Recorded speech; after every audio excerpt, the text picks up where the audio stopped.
Hello, ladies and gentlemen. My name's Robert from Hoop Power Analytics, and we are happy to bring you episode 4 of our Bracket Tip series. We're bringing this to you the week before Selection Sunday to hopefully give you an advantage in your bracket pools as you fill them out over the weekend and into next week before March Madness 2021 kicks off. In our previous episode, we talked about defining a Cinderella, and in this episode, we're going to get into, how far do you take a Cinderella? Again, this is the fourth video of a 7-part series, so if you haven't seen the first 3, go ahead and check those out. You don't necessarily have to watch them in order, but we put them in an order for a reason. So if you haven't seen those, why don't you go check those out and come back to this video afterwards. With that said, let's move on to what defines a Cinderella. So a Cinderella team, it's an affectionate term given by, journalists and broadcasters to a team that they, because they nickname March Madness the Big Dance, right? So Cinderella can put on the dancing shoes for one night and, be the belle of the ball type thing. So that's why they call it a Cinderella team. They have the Cinderella story. They can, everything's made for them for one night. They might not make it too far, but they can, pull the upset over the Duke, the Kentucky, the North Carolina, those big national programs could lose to these no-name schools, as you would call them. Obviously, they're not no-name schools. They're good enough to get to the tournament. But, in the comparison of a Duke and a Kentucky to, say, a Lehigh or a Middle Tennessee State, there's really no comparison on the national stage. So we like to define them as an 8 or a 16 seed who can make the Sweet 16 or beyond. Really, we like to separate Cinderellas from just first-round upsets. We think a team that makes a first-round upset, although great, doesn't necessarily count as a Cinderella. We like to define a Cinderella as a team that can win 2 games. So those seeds making the Sweet 16 or beyond, as well as maybe even a 6 seed making the Final Four. So we'll even go down to that level to call that a Cinderella run too. So that would actually exclude the Auburn Tigers from 2019 because they were a 5 seed making the Final Four. So we don't quite define them as a Cinderella. They would have had to have been a 6 seed or greater to count as a Cinderella in that year.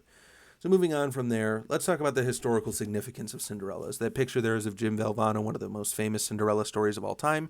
Took the 6 seed NC State to the national championship, and they won in 1983.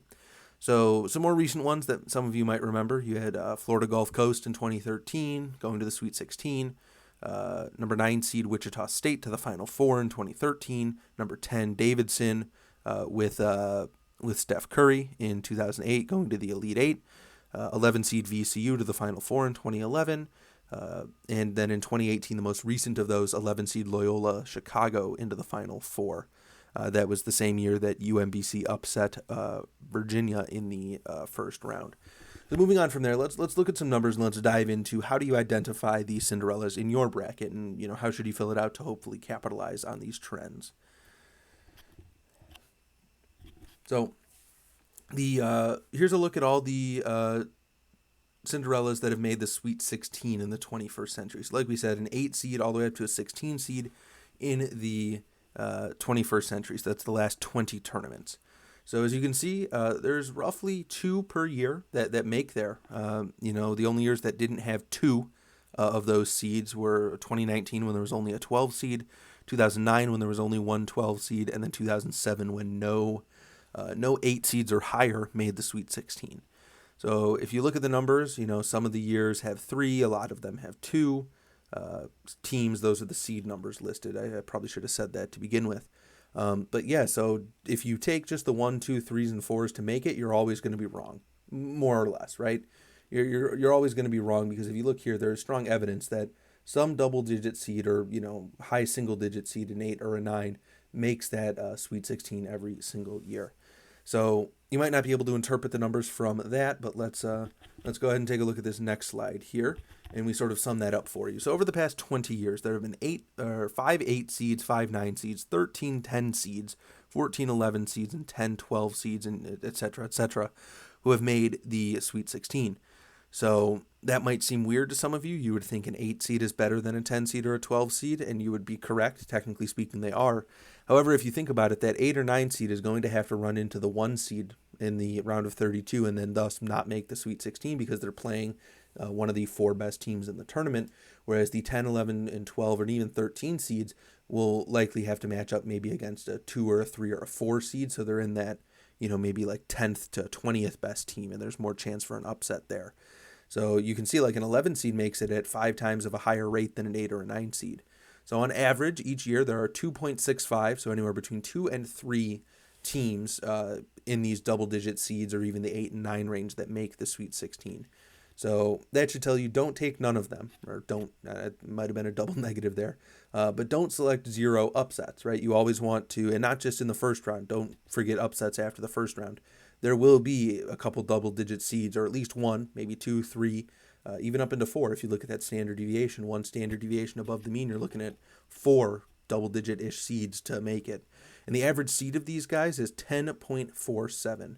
So that should tell you, and that should make sense from the distribution off to the right, that yeah, you're looking at a couple double-digit seeds to make the Sweet 16 every year. So our takeaway from this and our recommendation to you, try to pick out your favorite 10, 11, and 12 seeds. Again, we talked about last video finding a balance between the ones that you think are the best as well as finding the weakest higher seeds and kind of finding that balance to find which ones will turn into upsets. Try to pick out a 10, an 11, and a 12, or some variation thereof, 3 teams among those seeds that could make the Sweet 16. If you find those and you pick them right, you'll be at a huge advantage in your bracket pool.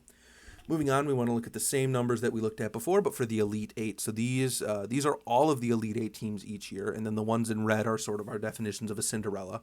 So we chose 7 seeds and above to make the Elite 8, because a 7 seed making the Elite 8 would imply that they beat the 2 seed or came out of that region against the 2 seed, and then also the 3 seed.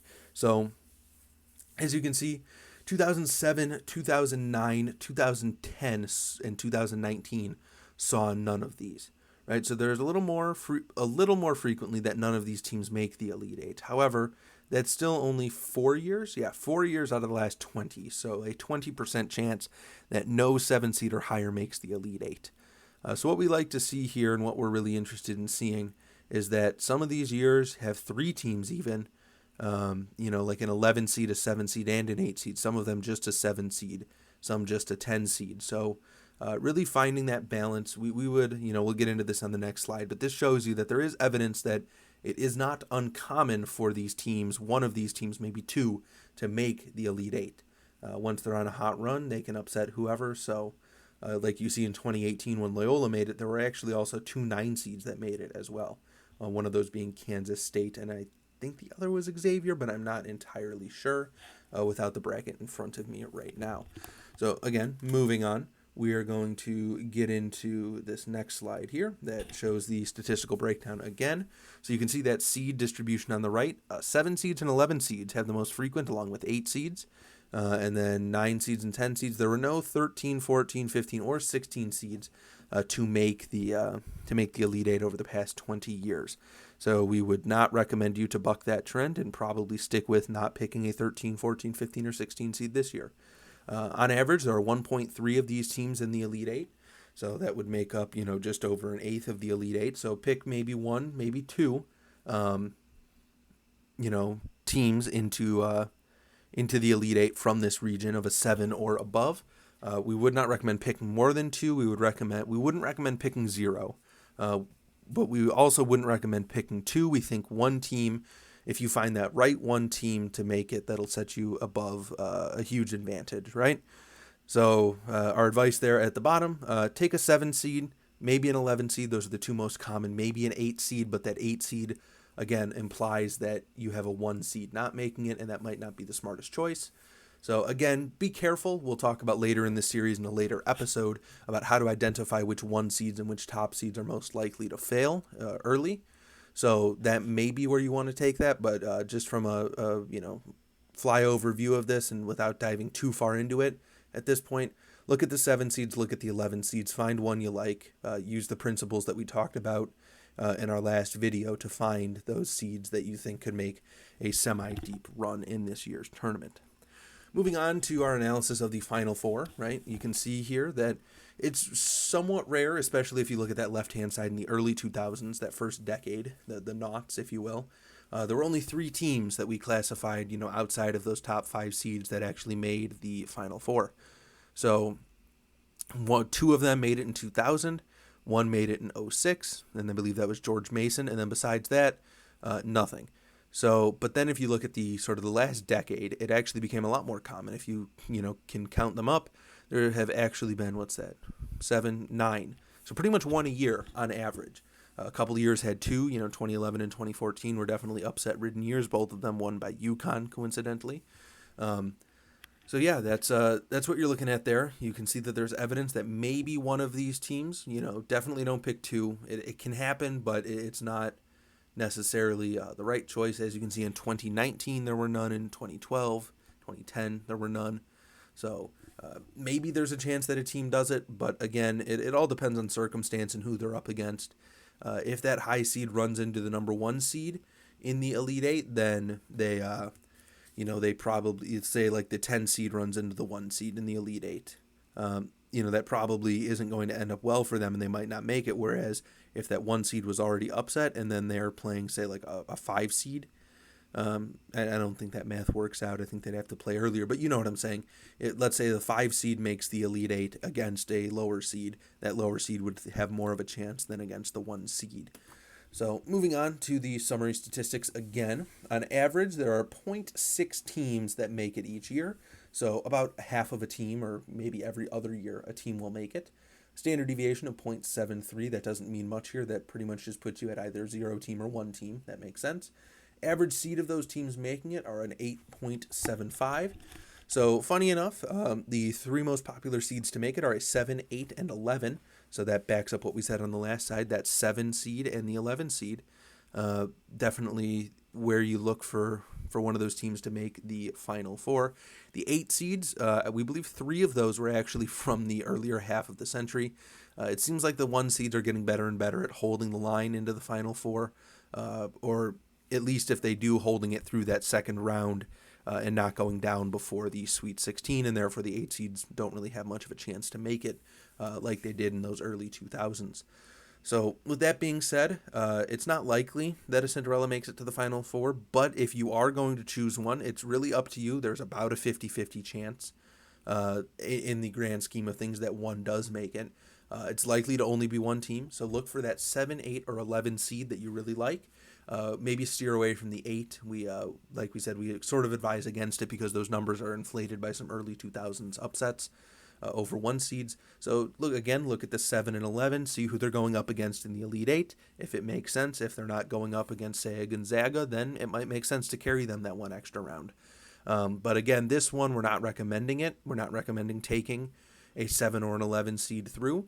We are saying that it's possible, and to not rule it out. That could be where, again, you get your advantage in your bracket pool. So how far do you take your Cinderella? That was the whole question that we set out at the beginning of this video. You can see a good picture of Steph Curry and Davidson in there in the NCAA tournament when they made their run. Let's recap what we said. Sweet 16, take at least 3 double-digit seeds to make the Sweet 16. It's the smart choice. You're going to want to find out who they are, though. Don't maybe don't take, a team. You find out who your tournament favorites are to win the national champion, and then work backwards from there to find out, I don't have this 2 seed making the Elite 8, so maybe I can have them going down to the 10 seed in the second round. Figure out where your value is. Don't try to take an upset over a team that you think might run deep. Always try to miss. This is a principle that I personally like. I don't think there's any data behind this take that I'm about to give you, so again, take it with a grain of salt. Try to miss your rounds by 1. And what I mean by that is, like I just said, if you're going to get a team wrong, right? If you're going to get a pick wrong, hopefully that team loses in the next round, right? You don't want to get multiple games wrong off of missing 1 pick. So let's say, for example, you took the 16 seed over Gonzaga in the first round. Well, let's say Gonzaga goes on to win their first round, second round, Sweet 16, Elite 8, Final Four, so they're in the national championship. You missed out on all of those points because of that first round pick you took.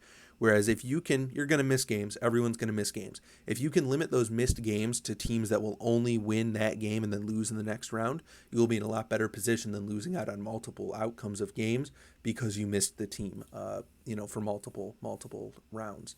Again, with the Elite 8, take a single 7 or an 11 seed into the Elite 8. It makes sense. Find out which one you like best. Find out conversely, which 2 seeds and 3 seeds, etc. you don't like, and maybe take that 7 or 11 seed in there. Final Four, it's generally not a good idea to take a non-top 4 seed. We'll throw 5 in there, maybe, but a non-top seed into the Final Four. Right? It's generally not going to happen. It's a lot more frequent for those other teams to make it, and those games are worth a lot more, so you'd rather have both teams in those games rather than one dog in the fight.